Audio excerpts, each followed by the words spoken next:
Now,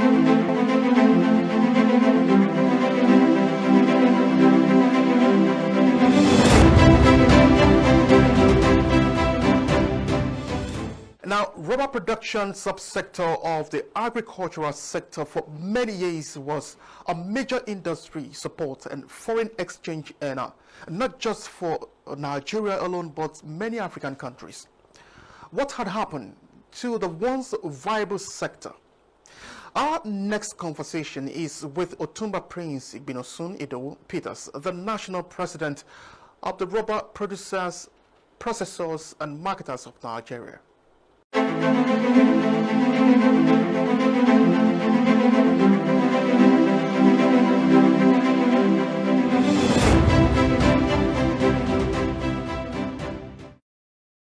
want to say thank you very much for coming on Africa Weekly. Thank you so much for having me here. All right, thank you so much for coming. And now, if you look at cocoa production, for instance, in the 70s, it's added so much or contributed so much to the Nigerian GDP. And another agricultural subsector that was known to have contributed immensely to the Nigerian economy is cocoa production. Rubber production. And so I need you to take us through, what the rubber sector was, how it contributed to the Nigerian economy and what it is now and what are the problems. Thank you very much. Rubber in the past, in the 60s and in the 70s and a little bit of the 80s, was the fourth highest foreign exchange earner to Nigeria economy. And there were a lot of industrial players that were in the industry in the past, and companies like Michelin, Dunlop, Bridgestone, they were in the industry, and they were not just manufacturing tires then, they were also into plantation development. You heard about the Michelin plantations in the past. Presently is owned by Rubber Estate Nigeria Limited. You heard of Dunlop, on their plantation was Palm Oil Nigeria Limited, and some other big players in the industry in the past. We also had in the past some indigenous companies like Oduntola, who was manufacturing tires in Ijebu-Ode. We also had the likes of John Atunde, Nigeria Limited. He's in Mushin, Lagos. He was into manufacturing of rubber byproducts like the car mat, the door mat, the carpet underlay, and so many others. So also in the past, we had rubber contributing about 35% of the total GDP from the agro sector. And that will tell you what rubber was doing. Then you hear people talk about the rubber boys of Saple.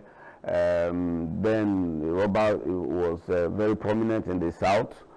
We had a lot of companies that were there, and they were opening up a lot of communities for economic development in those days.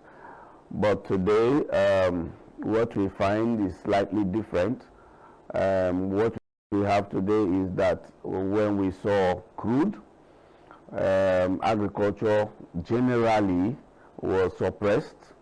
A lot of emphasis was on crude, and before we knew it, we were paying lip services to agriculture, and that's why we started having food insecurity in the country. Our industrial base were being eroded. A lot of people were no longer involved, and those who were in the past were no longer playing, and that's how rubber also suffered significantly in the process. So today what we find, I can give you an example of what we used to have, about 200,000 hectares of rubber plantation in Nigeria, but as I speak to you right now, we had about 167,000 hectares, and the majority of these plantations are old, and they are no longer economically viable. Just recently we had some few plantations that are coming up, and some of the companies that were off-takers in the rubber sector, they have left the country, Companies like Michelin, Dunlop, Bridgestone, they are no longer here. And bulk of what we are doing for our industry today is also something that is not sustainable. For example, we have Nigeria did not list rubber among the crop to be developed in the country because their emphasis was on food security. Rubber is an industrial material, industrial commodity, so emphasis was not laid on that, and so there was no funds appropriated for the development of the industry. But today we have been able to turn that around, and then we are working seriously to see that we reposition rubber in Nigeria economy one more time. Okay, now, well, it's a good thing because I was going to ask, if you say Nigeria did not list rubber among produce, agricultural produce that should be given attention to, I was going to ask, so what is it now? But you've rightly, attended to that question. But if you begin to look at what you have done, and now it has been enlisted into, what the government wants to do and how it intends to develop that particular subsector, how is Nigeria doing with and statistics, and that will give us an idea of what it looks like. In the 60s and in the 70s, even a little bit of the 80s, Nigeria was the highest producer of rubber in Africa and 5th in the world. At the time, we were making as much as $3 billion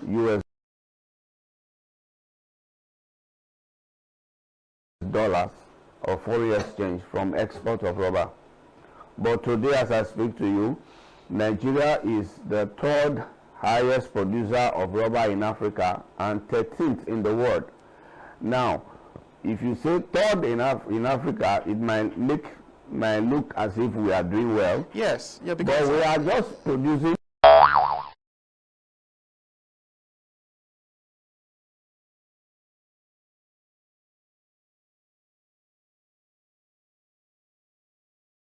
at 4.8% of the total production of Africa. Exactly, because if you look at Cote d'Ivoire, for instance, Cote d'Ivoire presently are producing at 82.6% of African total production, and they are currently the 3rd highest producer of rubber in the world.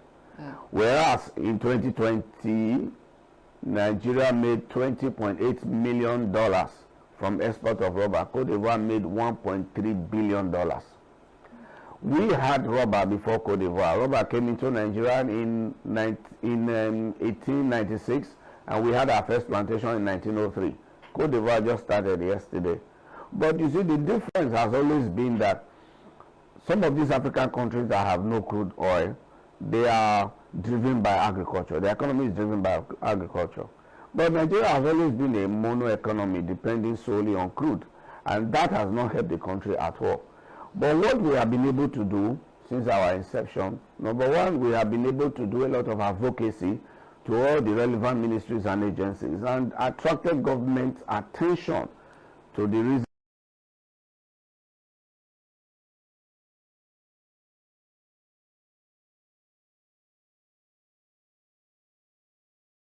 why we need to develop the rubber subsector. I'll give you an example. During the COVID-19, the doctors were having some difficulties trying to treat patients. They were asking for PPE, personal protective equipment.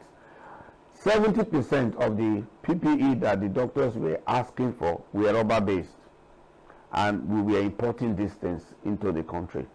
But these are things we could have developed here in the country and would have been giving us a lot of income. But we were not looking at that. We were basically looking at food security. But right now, we've been able to do a lot of advocacy to government, making them to see reasons why they should look into this industry, because rubber is a very sensitive material that has one of the highest byproducts in any agro commodity, about 70 byproducts used in over 4. There is no sector in human endeavor that rubber does not find a place. So we've been able to talk to government on this aspect, and they are listening to us. You see, if we needed to develop this industry as well, we needed a rubber policy. I can tell you this for free. that rubber has not gotten any policy all along. You know, what we have been saying is just people working on their own. There is no policy direction, but we have been able to draw the attention of the government to doing this. So rubber has not only been listed among the commodity to be developed in Nigeria right now. Rubber has also been listed among the crop to be traded with African Free Trade Agreement area. So as we speak, the Federal Ministry of Industry, Trade and Investment, alongside with all the stakeholders in the industry, are working, and they have produced a draft policy and strategy for the development of rubber in Nigeria. And we are being able to also organize ourselves in the sector along the value chain, bringing together the smallholders, the outgrowers, and the industrial players, you know, in one platform to be able to look into how to take Nigeria out of the present position we are in Africa and in the world to a better position. And then we know and we are trusting that with what we are doing so far, we might be able to get there sooner or later. All right, thank you very much. So now you attended a forum of Federation of Agricultural Commodities Association of Nigeria in Abuja recently. And how can that impact on the agricultural sector generally? You know, your association, you know, under your leadership, I know I was about to ask you what sort of support you are getting from government, and obviously you have spelled out all of that. But going by the recent, you know, forum that you had, how can that impact the agricultural sector, and particularly the rubber sector? FACAN is Federation of Agricultural Commodity Association of Nigeria, is the umbrella body of all the commodity associations in the country. Their role is to bring together all the commodity associations in Nigeria to speak one voice, and that is the voice of developing food security and industrialize the nation by simulating the interests of big players and investors into our space, and that's actually their duty. And we are members of that association because they also have a control over a lot of the things that we do. They regulate some of the activities of the commodity associations. I believe strongly that where you have one voice speaking the same language, the government will give you attention. And I tell you, I think the FACAN is doing well in that direction now, attracting the interest of government when we are discussing issues about food security. I am very, very confident that government will see one way or the other to see how to encourage the farmers. Another thing too is, before now, people could just wake up and say, I'm a farmer, I'm going to the bank to go and ask for money, and they get loans from banks. They are actually not farmers. They take chieftaincy title, marry many wives, and do a lot of things with money that was supposed to be used for farming.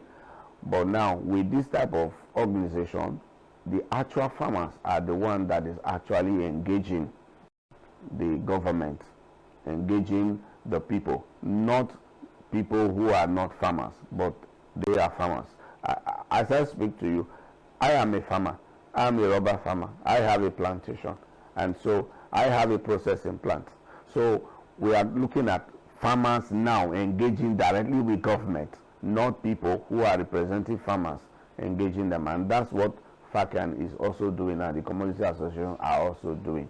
All right. Now, for us, what we want from government, like you said before in your question, what do we want from them? Number one is we want a policy direction for the development of the rubber sector in Nigeria. Two, we also want a situation where we can use this platform to encourage even the big players that have left the country before, the likes of Michelin, Dunlop, Bridgestone, and new ones to come